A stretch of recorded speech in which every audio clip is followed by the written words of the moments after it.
a poem, A Tiger in the Zoo. It has been written by Leslie Norris. In this poem, the poet wants to say you that the natural gifts and artificial gifts has told most the creatures get facilities. In this poem, the poet wants to see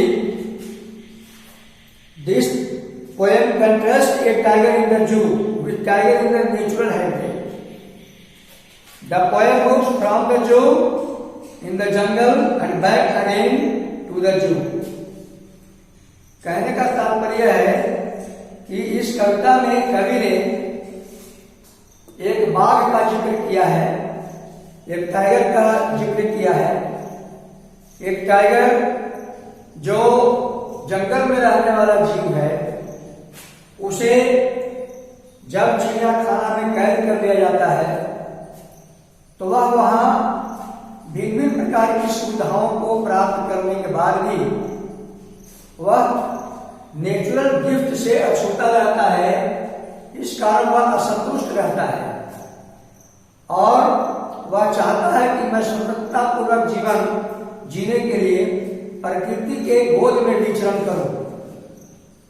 इस प्रकार से प्रकृति के गोद से अछूता रहने के कारण, प्राकृतिक सुख सुविधाओं से दूर रहने के कारण उस बाघ का हृदय दुख से पीड़ित होता है और चिड़ियाखाना में यद्यपि वह सभी प्रकार की सुविधाओं को प्राप्त करता है, फिर भी वह स्वतंत्र नहीं होता है। कवि ने इसी का वर्णन किया है कि प्राकृतिक सुख और कृत्रिम सुख में क्या डिफरेंस है, क्या अंतर है। इस कविता में आप देखेंगे, He stands in the vivid steps, the few steps of his cage, on parts of velvet quiet in his quiet rage. He stops in the vivid steps, यानी एक बाघ है जिसके शरीर पर धारीदार चित्र अंकित है और वह बिल्कुल अकड़ करके चलता है। उसके चाल में अकड़न है, स्टैक्स है, स्टैक्स माने अकड़न, अकड़ कर चलना है। मीनिंग को भी लिखेंगे, वर्ड मीनिंग को आप लोग याद करेंगे। स्टॉक्स दैट इज अकड़ कर चलना,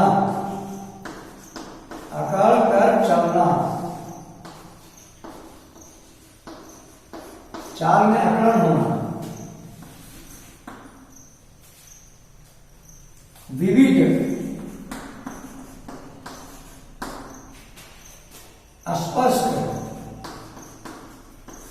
या जीवंत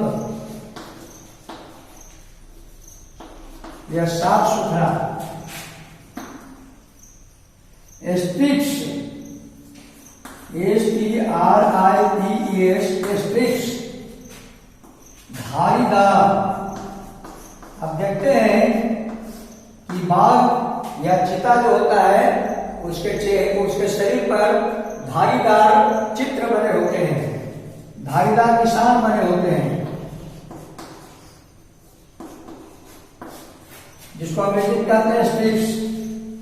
the few steps of the cage, few steps का मतलब कुछ कदम, ऑफ द केज वह एक जो बाघ होता है वह पिंजरे में बंद होता है। चिड़ियाखाना में पिंजरा जो एक सीमित दायरा में बना होता है, कन्फाइंड एरिया में बना होता है, उस कन्फाइंड एरिया में यानी केज में बंद होकर, पिंजरे में बंद होकर के और बाघ अपने समय को गुजारता है।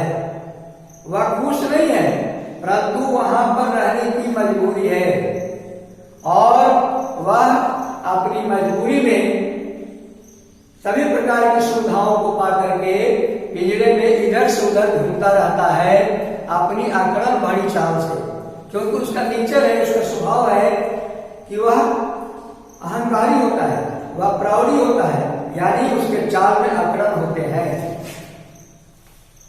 तो वह पिंजरे में इधर से उधर कुछ कदम घूमता फिरता है। On parts of velvet coil, उसके जो पंजे हैं वो गद्देदार होते हैं। पार्ट्स, PARTS उच्चारण है पार्ट्स।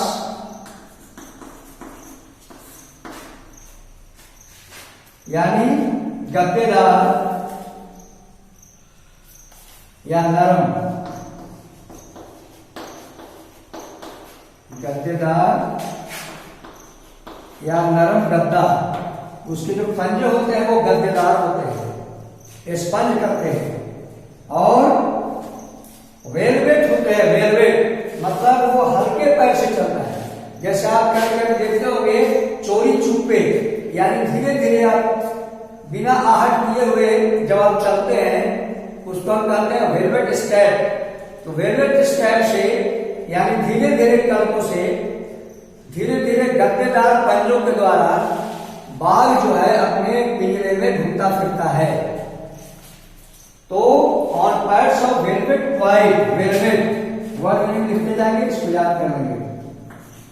VELVET, वेलवेट मतलब हल्के पैर से, हल्के पैर से, यानी ऐसा लगता है हमारे चोरी चुप के पैर से या अनमाने ढंग से। चलने की नहीं इच्छा है तो धीरे धीरे चलना है, इस अनमाने ढंग से। इसको अंग्रेजी में वेलवेट कहते हैं। क्वाइट,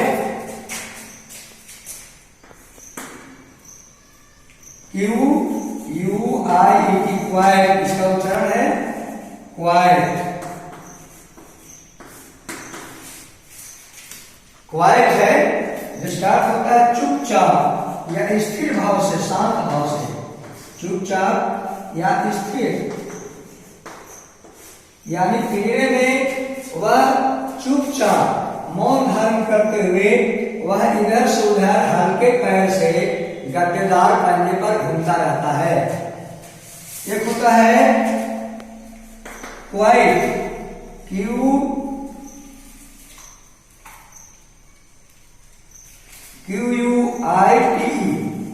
इसका उच्चारण है क्वाइट। QUITE है ना पता चलेगा। एक है क्वाइट, एक है क्वाइट। पूर्ण रूप से या कह सकते हैं बिल्कुल या पूर्णतया, इस तरह से। ठीक, तो वह पूर्ण रूप से कुछ कदमों के साथ आगे बढ़ता है, पीछे हटता है और उसके चेहरे में क्रूरता है, क्रोध है, रेज। रेज मीन्स होता है क्रोध, RAGE, रेज, क्रोध, गुस्सा। मन में गुस्सा का भाव लिए बाघ अपने गद्देदार पंजे से उस सीमाबद्ध पिंजरे में घूमता है, जिससे उसके चाल में अकड़न है। वह अकड़कर चलने वाला जीव है। उसके शरीर के रंग बहुत सुंदर है, खुशनुमा है, धारीदार है, स्टिफ्स है।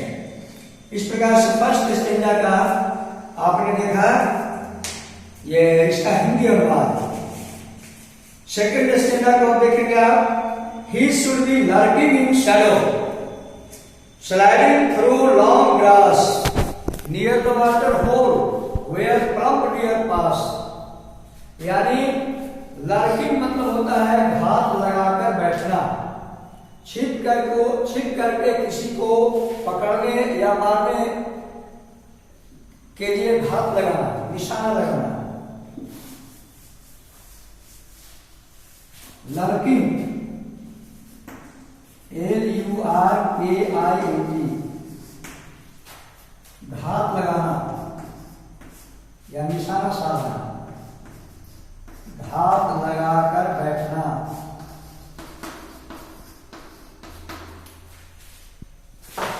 ये जो है सो नेचुरल, कवि ने नेचुरल गिफ्ट का वर्णन किया है, प्राकृतिक सुखों का वर्णन किया है दूसरे स्टेंजा में। पहले स्टेंजा में आर्टिफिशियल है, जू जो है सो आर्टिफिशियल सेंटर है, और दूसरे जो स्टेंजा है इसमें नेचुरल सेंटर का वर्णन किया है, नेचुरल वास का वर्णन किया है। कहता है कवि ही should be lurking in shadow, यानी एक बाघ जो है घात लगाकर छाया में बैठा हुआ है, यानी वह अंधेरे में घात लगाए हुए, स्लाइडिंग थ्रू लॉन्ग ग्रास, और लंबी घास पर खिसकते हुए, नियर द वाटर होल, जहां पर जल का स्रोत है, जलाशय है, जहां से मोटा ताजा हिरण गुजरता है, near the water hole where plump, plump माने होता है फ्लैशी मांस, जिसके शरीर में मांस ज्यादा हो और फ्लैशी होता है, उसी के लिए समझाया है प्लम्प। मांसल भी कह सकते हैं इसको, प्लम्प माने होता है मांसल, मोटा ताजा भारी भरकम शरीर वाला, मांसल मोटा ताजा या भारी भरकम। यानी एक बाघ जो है एक जलाशय के समीप लंबी लंबी बढ़ी हुई घासों के बीच में बैठे हुए, अंधेरे में घात लगाए हुए, मोटे ताजे शरीर वाला हिरण को पकड़ने के लिए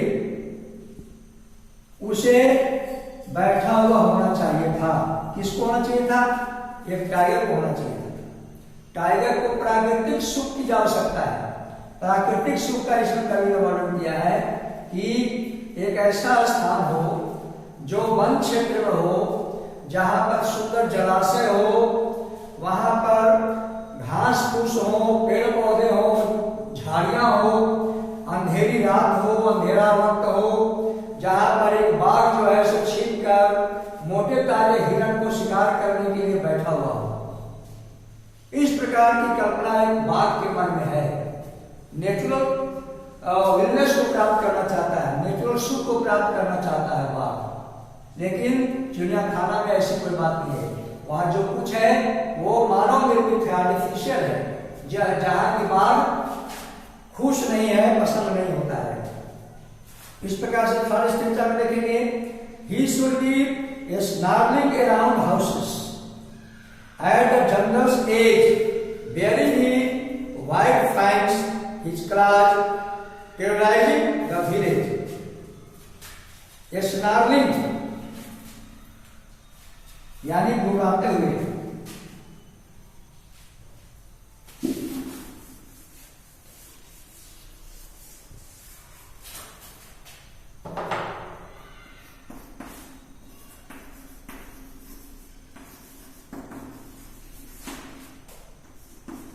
गरजना या गुर्राना, गुर्राना ठीक है।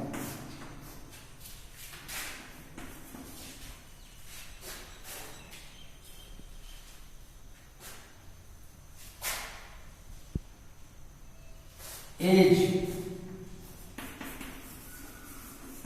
मतलब किनारा या छोर, किनारा या छोर। Bearing his white fangs, bare माने होता है नंगा, निर्वस्त्र। Wearing his white fangs, नंगा। फैंग, फैंग माने होता है दंत मूल,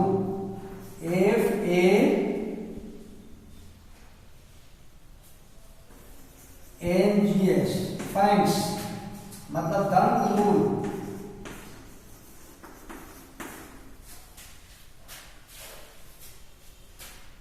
यानी वह अपने सफेद दांतों से, बाघ का दांत जो है इसमें कवि ने वर्णन किया है कि बड़ा डरावना, जब वह मुंह फाड़कर गरजना चाहता है तो उसके सभी दांत बाहर दिखाई पड़ते हैं स्पष्ट रूप से, जो काफी डरावने और सफेद रंग के हैं, जिसको हम कहते हैं वेरी फैंग्स।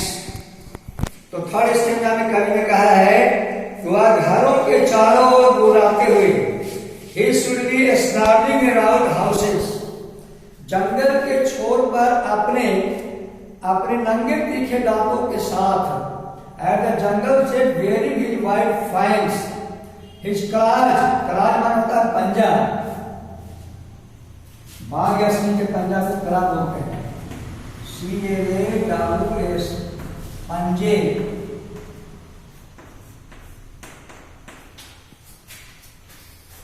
यानी उस अपने पंजों से गांव वालों को आतंकित होना चाहता था, यानी टेयरिंग होना चाहता, टेरर माने होता है आतंकित, भयभीत, TERROR,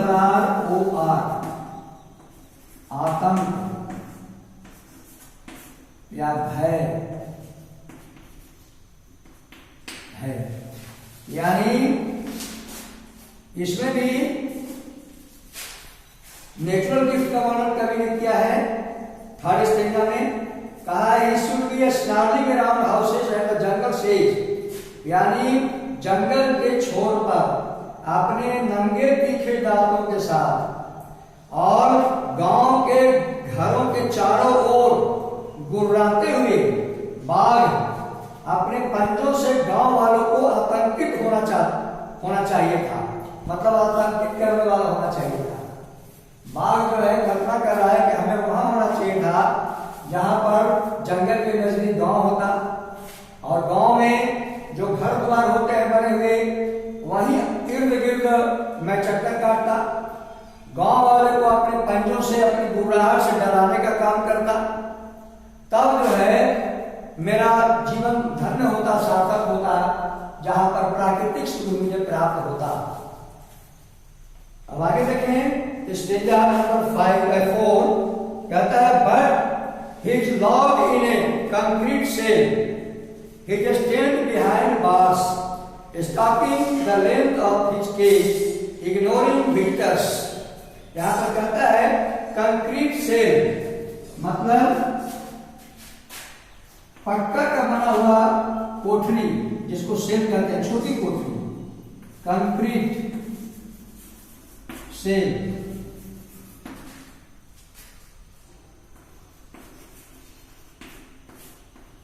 पक्का निर्मित एक छोटी कोठरी। यहां पर भी आर्टिफिशियल फैसिलिटीज का वर्णन किया है, मानव निर्मित सुविधा का, पक्का निर्मित एक छोटी कोठरी, छोटी कोठरी यानी पिंजरा के समान एक छोटी कोठरी बनी हुई है चिड़ियाखाना में, जहां पर बाघ को कैद करके रखा गया है। कवि इसका वर्णन करता है और उस छोटी कोठरी में स्टैंड बिहाइंड बार्स, यानी बार्स मतलब होता है कटघरा या सलाख, BARS, बार्स मतलब होता है कटघरा। जेल के घर को कहते हैं कटघरा या सलाखा, यानी जेल का कमरा। इसमें है फोर्थ स्टेंजा में कवि कहना चाहता है कि वह मजबूत कोठरी में बंद है, जहां से वह स्वतंत्रता पूर्वक अंदर बाहर नहीं हो सकता है। But he is locked in a concrete cell, he is stained behind bars, यानी उसकी जो शक्ति है वह एक पिंजरे में कैद है। वह पिंजरा कंक्रीट सेल का बना हुआ है, पक्का निर्मित है, जो बाघ की शक्ति से भी ज्यादा मजबूत है। बिना आने जाने वाले की परवाह किए हुए वह उस सेल में क्या करता है, घूमता है। Stalking the length of his cage, यानी उस पिंजरे में अकड़कर घूमता रहता है। इग्नोरिंग विजिटर्स, यानी आने जाने वाले की बिना परवाह किए हुए। इग्नोर माने बेपरवाह, इग्नोर, IGNORE, इग्नोर, बेपरवाह, बेपरवाह, निर्दोष, अकलंकित, अनजान भी कर सकते हैं इसको, अनजान, यानी आने जाने वाले जो लोग हैं वहां पर चिड़ियाखाना में जो देखने आते हैं लोग, उससे यह बिल्कुल अनजान है, उनसे कोई इसका वास्ता नहीं है।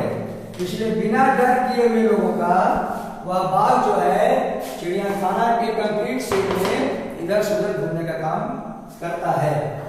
ये कवि का वर्णन है कि कवि कहता है कि चिड़ियाखाना में जो बंद है बाघ, वहां पर उसे कैसा महसूस होता है, और उसके मन में कल्पना होती है कि यदि मैं जंगल में होता, प्रकृति के गोद में होता, तो वहां मैं स्वतंत्रता का अनुभव करता, शिकारी को पकड़ता, शिकार करता है और हरियाली का आनंद लेता, जो यहाँ चिड़ियाखाना में स्वतंत्रता नहीं है।